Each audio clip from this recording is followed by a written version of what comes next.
Saya tidak peduli siapapun Anda. Anda pernah bermaksiat, Anda pernah berbuat salah. Kita manusia yang tidak luput dari dosa. Tapi saya ingin berikan tawaran dari Al-Quranul Karim. Quran surah keempat An-Nisa ayat 100, posisi paling kiri sebelah bawah. Pernah ada orang berbuat maksiat yang tak terlukiskan. Ada seorang yang pernah bunuh orang. Bunuhnya bukan 1, 2, 100 orang. Tak terlukiskan bilangannya. Kriminalitas tidak perlu diukur karena Anda akan lelah menghitungnya. Ketika Allah berkenan memberikan hidayah kepadanya, Masya Allah. Dan hidayah selalu terbuka pada siapapun sepanjang ia mau mengambilnya sebelum nyawa sampai di kerongkongannya. Tiba-tiba datang ia pada seorang alim dan berkata, saya ingin berubah. Alim ini kemudian menyampaikan pada orang dimaksud, Anda bukan berarti tidak bisa menjadi orang baik. Hanya Anda tinggal di lingkungan yang tidak mendukung Anda jadi baik. Keluarlah dulu dari tempat itu. Pergilah ke majlis ilmu sifulan, tempatnya ada di sana. Datang ke sana, belajarlah, dan Allah akan bimbing Anda berubah dari keburukan menjadi orang yang terbaik. Didengarlah nasihat alim ini. Berangkatlah orang dimaksud, menempuh perjalanannya.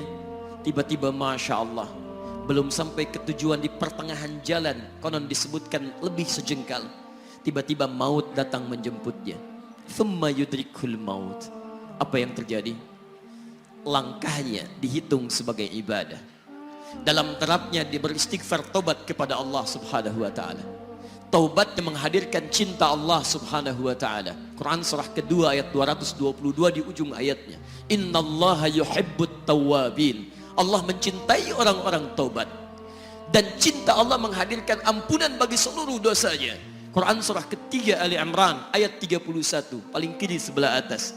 Qul in kuntum tuhibbunallaha fattabi'uni yuhibbukumullah. Allah cintai orang yang mau taat pada Rasulnya. Lihat, ketika Allah mencintai seorang hamba, wa yaghfir lakum dzunubakum, Allah ampuni seluruh dosa-dosanya. Derap langkahnya menghadirkan istighfar, taubatnya menghadirkan cinta Allah menghadirkan seluruh ampunan bagi dosa-dosa yang ia miliki.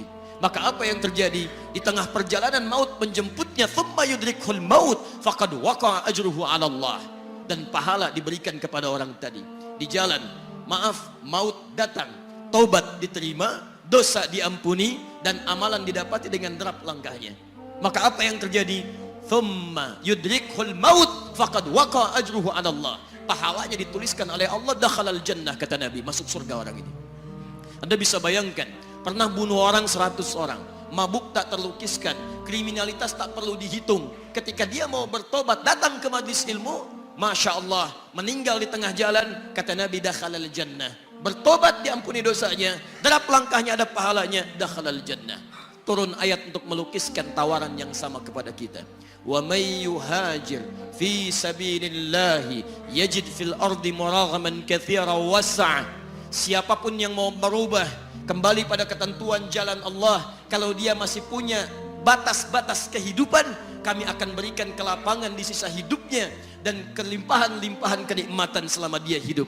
Wa may yakhruj min baitihi muhajiran ila Allahi wa rasulih. Namun bila ada di antara mereka baru ingin berhijrah, ingin berubah jadi lebih baik dalam pandangan Allah dan Rasulnya, tiba-tiba thumma yudrikul maut, baru keluar dari tempat dia tinggal, belum sampai ke tempat dia belajar, datang maut menjemputnya. Faqad waqa'a ajruhu 'ala Allah. Kami terima semua amalnya, kami ampuni dosa-dosanya, dan kami tuliskan namanya di dalam surga. Bila 100 orang saja yang pernah dibunuh oleh orang ini, pernah bunuh 100 orang, mabuk tak terlukiskan, kriminalitas tak terhitung, mau berangkat ke majlis ilmu, tak sampai ke majlisnya, meninggal dia, bisa masuk surga. Masa Anda yang tidak pernah bunuh orang? Ada yang pernah bunuh orang di sini? Boleh angkat tangan? Ada polisi di sini, langsung saya sampaikan insyaallah. Anda gak pernah bunuh orang, Anda tidak pernah mabuk, Anda tidak pernah berbuat kriminalitas seperti orang dulu. Salah, wajar, tapi pintu tobat terbuka untuk kita semua. Masya Allah, bedanya dengan orang tadi belum sampai ke majlis ilmu, Anda sudah hadir di dalamnya, langsung di rumah Allah, diberikan tempat yang terbaik, dan kita akan belajar. Kalau dengan semua ini belum mempermudah Anda ke surga, dengan cara apa lagi Allah mesti mengantarkan Anda ke surga? Kalau dengan duduknya Anda di sini belum mau juga bertobat, dengan cara apa lagi Allah harus membimbing Anda bertobat? Kalau dengan seperti ini belum juga Anda taat kepada Rasul, dengan cara apa lagi Allah mesti meyakinkan Anda untuk taat kepada Rasulullah SAW? Karena itu teman-teman sekalian, mari kita pelajari ilmunya, dan dengan ilmu itu akan membimbing kita insya Allah kembali kepada Allah sampai mengajak keluarga kita ke surga insya Allah.